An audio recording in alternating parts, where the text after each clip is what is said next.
The unified Galactic Empire had mastered many things over its 3-millennium reign. Faster than light travel, planetary terraforming, and most impressively, the art of making anyone sound absolutely terrifying in a press release. Their latest masterpiece was currently plastered across every newsfeed, holographic billboard, and bathroom stall from the core worlds to the Outer Rim territories. The holographic image flickered with dramatic red lighting, showing a figure whose face was conveniently obscured by shadows and what appeared to be a very menacing hood. The accompanying text read like someone had fed a thesaurus to a particularly hysterical AI.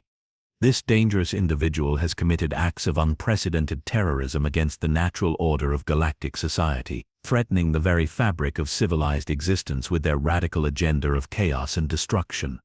What the Empire's crack team of propaganda writers had failed to mention was that said unprecedented terrorism consisted primarily of setting up unauthorized water purification systems on drought-stricken planets and providing free medical supplies to colonies the Empire had somehow forgotten to include in their healthcare network. But where was the drama in that? Where were the explosions? The menacing laughter, the declaration of intent to rule the galaxy with an iron fist? Disappointingly absent according to focus groups. The subject of this galactic manhunt was currently engaged in the most villainous activity imaginable, sitting in a cramped cargo ship, eating synthetic noodles from a container that claimed to be beef-flavored but tasted like someone had mixed cardboard with regret. She stared at her own wanted poster on the ship's communication screen, raising an eyebrow at the artistic liberties taken with her appearance. "Scourge of civilization," she muttered, slurping another forkful of disappointment. "I fixed their water recyclers on Epsilon Prime." Hardly seems scourge-worthy. The Empire's definition of terrorism had become remarkably flexible over the years. Providing aid without proper permits. Terrorism. Teaching people to read in systems where education was a luxury commodity. Definitely terrorism. Suggesting that maybe, just maybe, the corporate oligarchs who ran half the galaxy might not have everyone's best interests at heart. Well, that was practically a declaration of war. The communication array crackled to life, broadcasting the evening news from the capital world of Imperia. The anchor, a surgically enhanced human whose smile could power a small space station, delivered the day's propaganda with the enthusiasm of someone who definitely wasn't reading at gunpoint. Today marks day 47 of the Empire's relentless pursuit of the galaxy's most wanted criminal, she announced, her perfect teeth gleaming. Security forces have traced the terrorists' movements to the neutral zone, where she continues to evade justice through cowardly hit-and-run tactics. That was one way to describe delivering antibiotics to a plague-ravaged mining colony and leaving before the local Imperial garrison could arrest her for unauthorized medical intervention. The Empire's medical definition was apparently as flexible as their terrorism one, helping people without paying the appropriate bribes and filing the correct forms in triplicate, was basically practicing medicine without a license, which was basically fraud, which was basically terrorism. If you squinted hard enough and had a law degree from a particularly creative institution. The wanted criminal in question checked her chronometer and sighed. Time for another terrorist attack, this one involving the radical act of delivering farming equipment to a world where the local governor had decided that food was more of a privilege than a necessity. The Empire's economic advisors had probably run the numbers and determined that a little famine would make the survivors more grateful for whatever scraps they eventually received. She powered up the ship's engines, noting with mild irritation that her fuel reserves were getting low. Being a galactic menace was surprisingly expensive, especially when half the populated systems wouldn't sell you fuel without running your identification through Imperial databases. Nothing said wanted terrorist like having to siphon hydrogen from gas giants with improvised collection equipment. The news continued in the background, now featuring an interview with some military expert who had probably never left the core worlds but spoke with absolute authority about counter-terrorism tactics. He explained, with the confidence of someone who had read exactly one manual on the subject, how the Empire's finest were closing in on their target. The key to understanding this criminal's psychology, the expert pontificated, adjusting his ceremonial medals that clinked like wind chimes, is recognizing that she represents everything our civilization stands against. Order, prosperity, the rule of law. These concepts are anathema to her anarchistic worldview. She nearly choked on her synthetic noodles, anarchistic worldview. She had filing systems for her filing system. Her cargo hold was organized alphabetically by planet name, then by urgency of need, then by probability of imperial interference. If anything, she was disappointingly bureaucratic in her approach to galactic terrorism. The expert continued his analysis, clearly warming to his subject. What makes this individual so dangerous is her ability to manipulate public sentiment through acts of apparent charity. Don't be fooled. Every water purifier, every medical shipment, every educational program is a calculated attack on the legitimate governmental structures that nan galactic stability. Legitimate governmental structure. The same structures that had decided clean water was a luxury good and literacy was a potential security threat. The same structures that measured planetary success by how much tribute they sent to the core worlds, rather than trivial concerns like infant mortality rates or life expectancy. She finished her meal and disposed of the container in the ship's recycling unit, which worked better than most planetary waste management systems she'd encountered. The irony wasn't lost on her. A single-person cargo ship had more functional infrastructure than entire Imperial colony. The communication screen flickered, showing her wanted poster one more time. 50 million credits. She had to admit, it was flattering in a way. Most small-time pirates and smugglers barely rated 1 million. Corporate embezzlers who stole enough to buy their own planets usually topped out around 10 million. To hit 50 million, you apparently needed to commit the unforgivable crime of making the Empire look incompetent by actually solving problems they claimed didn't exist. Outside the ship's viewport, the stars wheeled slowly as she adjusted course toward her next destination. Somewhere out there, the Empire's finest were probably studying star charts and analyzing hyperspace routes, trying to predict where the galaxy's most wanted terrorist would strike. They had fleets of ships, armies of analysts, and budgets larger than most planetary GDPs, and they were hunting someone whose greatest crime was having a functioning moral compass and a cargo hold full of water filters. The absurdity of it all would have been hilarious if it wasn't so depressingly typical of how the galaxy worked these days. Heroes were whoever the Empire said they were, villains were whoever interfered with quarterly profit margins, and the truth was whatever tested best with focus group. She set the navigation computer for the next system, and settled back in the pilot's seat. Tomorrow she'd probably commit another act of heinous terrorism by providing agricultural training to subsistence farmers, or setting up communication relays so isolated colonies could call for help during emergency. The Empire would undoubtedly spin it as another attack on galactic civilization, and somewhere in the gleaming towers of Imperia some focus group would nod approvingly at the dramatic language while completely missing the point that the real villain in this story had been sitting in boardrooms and government offices all along, wearing respectable suits, and making respectable profits from respectable suffering. But that was a revelation for another day. For now she had noodles to finish and water purifiers to deliver. After all, someone had to be the villain in this story. Meanwhile, in the marble and gold excess of the Imperial Palace on Imperius, the Empire's finest minds were hard at work solving their public relations nightmare. The problem wasn't that they had a terrorist running around the galaxy. Problems like that were excellent for approval ratings and military budget increases. The problem was that this particular terrorist had an annoying habit of making the Empire look like incompetent jackasses by actually fixing things. Minister of Galactic Security Davin Ultrax sat behind a desk that cost more than most planets' annual GDP, scrolling through a holographic display of potential heroes. The Empire's Chosen Champion program had been throwing candidates at this problem for weeks, and the results had been, to put it diplomatically, suboptimal. To put it less diplomatically, they'd been a parade of failures that would have been comedic if they weren't so expensive. "What about this one?" asked his assistant, highlighting a profile that showed a muscular humanoid striking what was presumably meant to be a heroic pose but looked more like he was having digestive issues. Blade Ironworth, graduate of the Imperial Military Academy, 3 commendations for, didn't he get lost trying to find the terrorist ship and accidentally invade a wedding reception? Ultrax interrupted, massaging his temples where a headache was building. "The bride's family is still demanding reparations." The assistant scrolled to the next candidate, Ace Starfighter. He has an 87% approval rating with focus groups aged 18 to 34. He also has a tendency to forget which end of his weapon to point at the enemy, Ultrax muttered.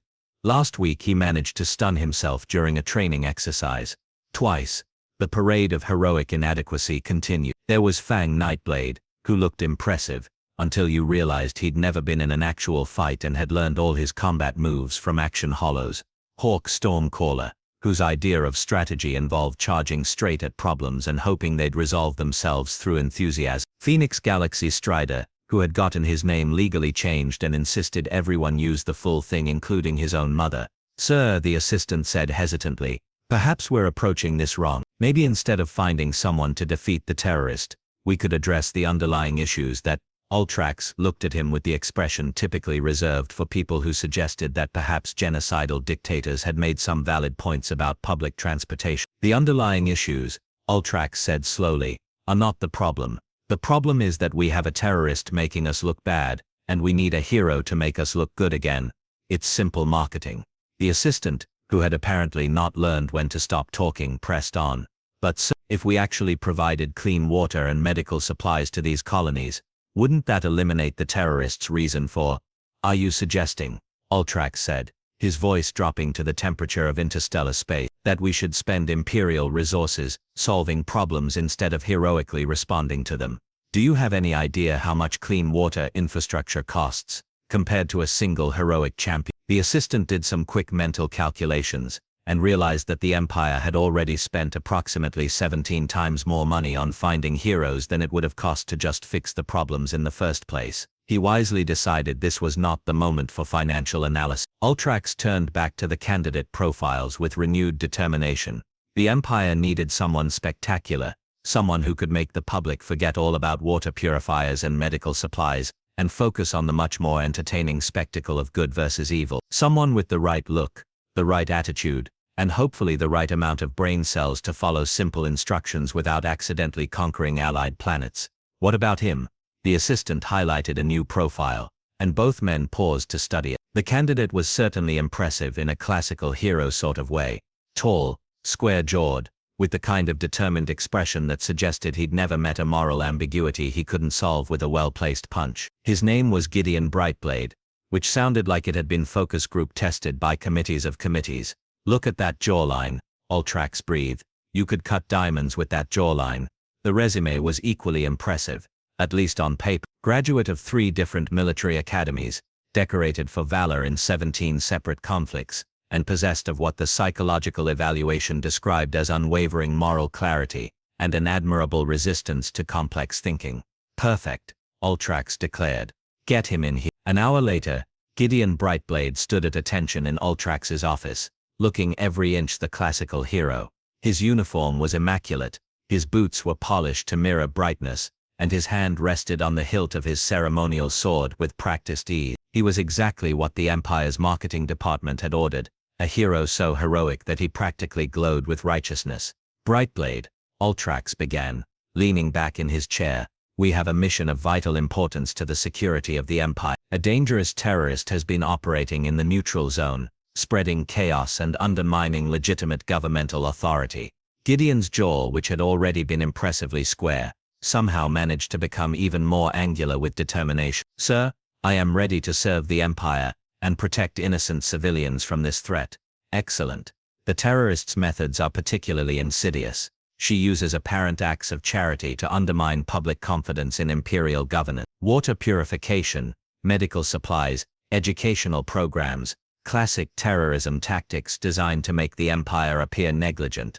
A tiny wrinkle appeared between Gideon's perfectly symmetrical eyebrows.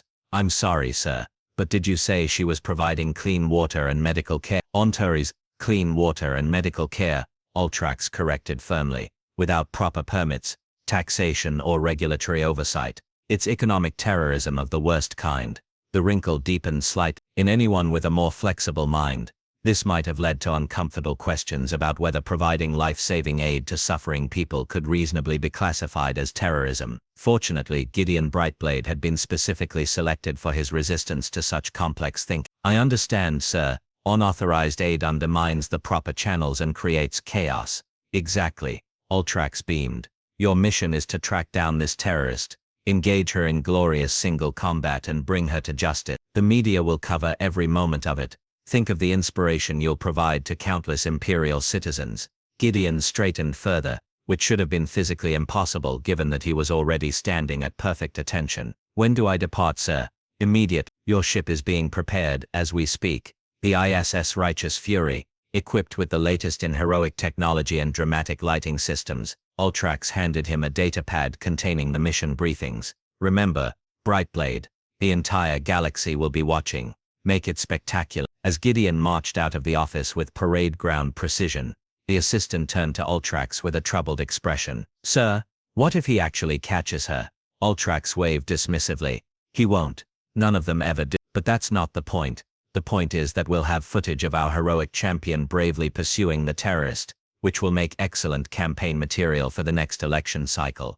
And if the terrorist keeps helping people while he's chasing her, even better. Every act of terrorism she commits will justify increased security budgets and expanded emergency powers. It's a win-win scenario."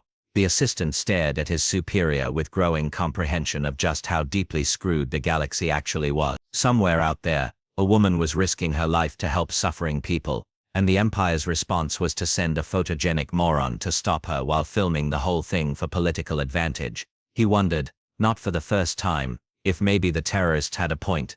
The ISS Righteous Fury was exactly as ridiculous as its name suggested. Every surface gleamed with unnecessary chrome. The bridge featured dramatic backlighting that served no functional purpose except to make Gideon Brightblade look more heroic, and the ship's AI had been programmed to play inspirational music at inappropriate moments. Currently, it was broadcasting a stirring orchestral piece while Gideon stood at the viewport, presumably contemplating the weight of his heroic destiny. In reality, he was trying to figure out why his target's last known location was a refugee camp. "Computer," he said, his voice carrying the gravitas of someone who had practiced heroic speeches in the mirror. "Display terrorist activity in this sector." The holographic display lit up with a detailed breakdown of recent attacks. Gideon studied the data with growing confusion. According to Imperial intelligence, the terrorist had struck 17 times in the past month. The crimes were listed in bureaucratic detail: unauthorized water purification on Kepler-7, illegal medical intervention on the mining colony of Zerion, unlicensed educational programming on 3 separate agricultural worlds. "Computer, clarify the nature of these attacks. Were there casualties?" "Negative casualties reported," the AI replied in its annoyingly chipper voice. "However, Imperial revenue losses are estimated at 2.3 million credits due to reduced demand for bottled water, private medical services, and corporate educational programs." Gideon's square jaw worked silently as he processed this information. The terrorist wasn't killing people, she was making it unnecessary for them to buy things from Imperial corporations, which was, according to his briefing materials, apparently the same thing as murder but with extra steps. "Sir," his communications officer called from across the bridge, "we're receiving a distress signal from the colony on Haven 4. They're requesting immediate humanitarian assistance." "Nature of the emergency?" "Contaminated water supply, sir. Their filtration systems failed 3 weeks ago. They're reporting significant civilian casualties." Gideon felt that uncomfortable wrinkle between his eyebrows again. "Has the Empire responded to their request for aid?" The communications officer glanced nervously at his console. "Sir, their request was still pending review in the Imperial Aid Bureau. Estimated processing time is 6 to 8 months. 6 to 8 months for clean water, while people were dying." "Sir," the tactical officer announced, "we're detecting an unauthorized vessel in Haven 4's orbital space. Configuration matches our target's ship." Gideon's training kicked in, pushing aside uncomfortable questions about Imperial bureaucracy. This was it, his moment of heroic glory. "Battle stations. Prepare for engagement." The bridge erupted into well-choreographed activity as crew members rushed to their posts with the kind of precision that looked great on holovids. The inspirational music swelled, dramatic lighting bathed everything in heroic hues, and Gideon drew his ceremonial sword despite the fact that it would be completely useless in space combat. "Target acquired, sir," the tactical officer reported. "The terrorist vessel, sir, it appears to be deploying some kind of equipment to the planet's surface." "Weapons?" "Negative, sir. Sensors indicate water purification systems." The uncomfortable wrinkle was back, deeper than ever. Gideon stared at the tactical display showing the terrorist ship carefully positioning filtration equipment exactly where the colony needed it most. This was not how his heroic confrontation was supposed to begin. "Open a communication channel," he ordered. The view screen flickered to life, revealing the interior of a cramped cargo ship that looked like it had been cobbled together from spare parts and determination. Sitting in the pilot's seat was the galaxy's most wanted terrorist, and she looked tired, not maniacally evil, not radiating dark power, just tired in the way that people got when they'd been working too hard for too long. "Well," she said, looking at Gideon with mild curiosity, "you're certainly heroic looking. Let me guess. Imperial champion here to stop the big bad terrorist from committing more acts of helping people." Gideon opened his mouth to deliver the stirring heroic declaration he'd been rehearsing, but somehow the words got tangled up somewhere between his brain and his vocal cord. Instead he found himself saying, "Are you really providing clean water to dying colonists while I'm supposed to stop you?"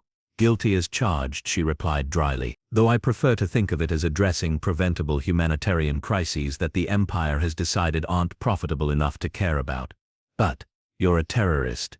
According to whom?" "The Empire. They have files, evidence. You've committed crimes against their quarterly earnings reports." She leaned back in her chair, and Gideon noticed that her clothes were practical work gear, not the dramatic robes he'd been expecting. "Tell me, hero, what exactly do you think I've done that's so terrible?" Gideon consulted his datapad, reading from the official charges: unauthorized distribution of medical supplies, unlicensed water purification, illegal educational programming. "Stop right there," she interrupted. "Listen to yourself. Illegal education, unauthorized medicine. Do you hear how insane that sounds?" The wrinkle between Gideon's eyebrows was threatening to become a permanent fixture. "But without proper regulation and oversight, how can we ensure quality and safety?" "You mean like the quality and safety of letting people die of thirst while bureaucrats debate permit applications?" Her voice was calm, but there was an edge to it that suggested she'd had this conversation before. "How many people have died on Haven 4 while the Empire's proper channels processed their request for help?" Gideon glanced at his communications officer, who was very deliberately not meeting his eyes. The answer was apparently not one that looked good in heroic narrative. "The Empire's systems ensure stability and order," Gideon said, but even he could hear how hollow the words sounded. "For whom?" she asked. "The corporate executives getting rich off bottled water while planets die of thirst. The medical cartels charging 50,000 credits for treatments that cost 50 to produce. The education monopolies keeping entire populations illiterate so they can't question why their children are starving on worlds rich enough to feed 100 systems." Each question hit like a physical blow. Gideon had been trained for many scenarios: space battles, sword fights, dramatic speeches about the triumph of good over evil. He had not been trained for ethical debates with terrorists who asked uncomfortable questions about the nature of heroism. "You're just one person," he said finally. "You can't save everyone." "No," she agreed. "I can't. But I can save someone, and apparently that makes me the villain in this story." She gestured at her cargo hold, visible through the ship's internal camera. It was packed with medical supplies, water purifiers, and educational materials. "Tell me, hero, what has your empire done for Haven 4? Where are their water purifiers? Where are their doctors? Where is their rescue?" Gideon looked around his bridge, with its dramatic lighting and inspirational music and crew of extras whose job was to look busy while he looked heroic. Outside, the terrorists' battered cargo ship continued its work, methodically deploying equipment that would save lives the Empire had decided weren't worth the expense. He began, then stopped. The heroic declaration died in his throat, replaced by a question that had been growing louder with every passing moment. "What am I actually fighting for?" On the screen, the galaxy's most wanted terrorist smiled sadly. "Welcome to the real war, hero. The question is, which side are you really on?" 3 months later, the unified Galactic Empire faced what their crisis management team euphemistically called a messaging challenge. The heroic confrontation between Gideon Brightblade and the galaxy's most wanted terrorist had not gone according to script. Instead of glorious combat footage suitable for recruitment videos, they had 47 minutes of their champion having what appeared to be an existential crisis, while the terrorist calmly explained why the Empire's definition of heroism might be slightly problematic. The footage had somehow leaked, a mystery that definitely had nothing to do with Gideon's communications officer, who had recently submitted his resignation and disappeared into the neutral zone. Within hours, Bootleg copies were circulating through underground networks faster than the Empire could suppress them. Citizens across the galaxy were suddenly asking uncomfortable questions about why providing clean water was considered terrorism while letting people die of preventable diseases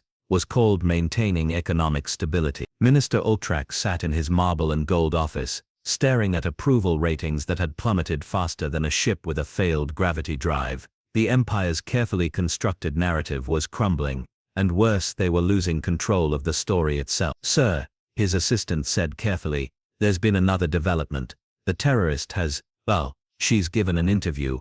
Ultrax's eye twitched. "To whom?" "Everyone, sir. She's broadcasting on open channels. The signal is being picked up and rebroadcast by, well, pretty much every independent news outlet in the galaxy." The holographic display flickered to life, showing the interior of that same cramped cargo ship. But something had changed. The terrorist no longer looked tired. She looked determined, and somehow that was infinitely more terrifying than any amount of maniacal laughter would have been. "Citizens of the galaxy," she began, her voice carrying the calm authority of someone who had nothing left to lose and everything to fight for. "For months, your empire has painted me as a villain, a terrorist, a threat to civilized society. They've told you that providing clean water without proper permits is an attack on order, that healing the sick without filing the correct forms is chaos, that teaching children to read without paying the appropriate fees is anarchy." Ultrax felt his blood pressure spike as she continued. "They've sent heroes to stop me. Good people mostly, who believed they were fighting for justice. But here's what they don't want you to know. In the time they've spent hunting me, I've purified water for 17 systems, delivered medical supplies to 43 colonies, and set up schools on 29 worlds. The Empire's heroes, meanwhile, have spent their time polishing armor and practicing dramatic speeches while you died of diseases that cost pennies to cure." The camera pulled back slightly, revealing cases of supplies stacked behind her. "This is my arsenal of terror: water filters, antibiotics, textbooks, and solar panels. This is what your empire considers a threat to civilization." Ultrax stabbed at his communication controls, cut the signal, jammed the broadcast. "Sir, we're trying, but she's using a distributed network. Every time we block one relay, 10 more come online." On screen, the terrorist smiled with what could only be described as malicious compliance. "Oh, and one more thing. Your hero, Gideon Brightblade, he's decided to join the cause. Turns out that when you show someone who actually believes in justice what justice looks like, they make the obvious choice." The camera panned to show Gideon himself, still recognizably heroic, but somehow more real than he'd appeared in any Imperial propaganda. His ceremonial sword had been replaced with practical tools, his pristine uniform traded for work clothes that had actually been worked in. "The Empire taught me that heroes fight for what's right," he said simply. "They just forgot to mention that sometimes what's right isn't what's profitable." Ultrax made a sound like a deflating balloon. Half the Imperial fleet was already reporting communication difficulties, which was military speak for "our crews are watching the broadcast and asking why we're hunting the good guys." 3 planetary governors had declared independence, stating they'd rather govern themselves than serve an empire that considered helping people a crime. The corporate boards were in emergency session, trying to figure out how to spin mass resignations and worker strikes as temporary market corrections. "Sir," the assistant said quietly, "there's something else. Intelligence reports that the terrorist support network is extensive. They've identified over 2,000 individuals providing material support, safe harbor, and logistics coordination." 2,000? Ultrax's voice cracked slightly. "How did we miss a conspiracy involving 2,000 people?" "Well, sir, it turns out it's not really a conspiracy. It's just people helping other people, doctors volunteering their time, engineers donating equipment, teachers sharing knowledge. They call themselves human decency, apparently." Ultrax stared at his assistant with the expression of a man watching his entire worldview collapse in real time. "Are you telling me we've been fighting human decency?" "It appears so, sir. 6 months later, history would record the fall of the unified Galactic Empire as a textbook example of institutional collapse due to overreach and popular uprising. What the history books would struggle to explain was how the most powerful government in galactic history had been brought down not by armies or weapons, but by one person asking the simple question, what if we just helped each other? The woman who had started it all continued her work, traveling from system to system with her cargo hold full of water filters and medical supplies. She was no longer the galaxy's most wanted terrorist. That honor now belonged to various corporate executives and former imperial officials who had been remarkably less successful at evading capture than she had been. Citizens who met her were often surprised to find she didn't look like a revolutionary hero. She looked like someone who fixed things because they were broken and helped people because they needed help. When asked about her motivations, she usually just shrugged and said she'd seen problems that needed solving and couldn't understand why everyone was so upset about her solving them. Gideon Brightblade, meanwhile, had discovered that actual heroism was less photogenic than the imperial variety but infinitely more satisfying. His square jaw remained impressively square, but these days it was set in concentration over water purification schematics rather than heroic proclamation. The Empire's final official statement on the matter came from Minister Ultrax himself, broadcast from an undisclosed location shortly before his mysterious disappearance. In hindsight, maybe we should have just fixed the water thing. And somewhere in the galaxy, a woman who had been stigmatized as a villain smiled as she read the morning news.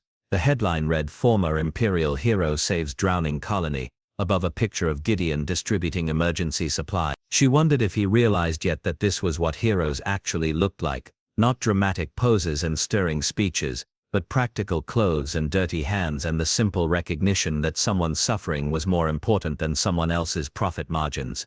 The irony wasn't lost on her. They had called her a villain for doing what heroes were supposed to do, and now they were calling people heroes for doing what any decent person would do. But then again, in a galaxy where helping people was considered terrorism, maybe basic human decency was the most radical act of all.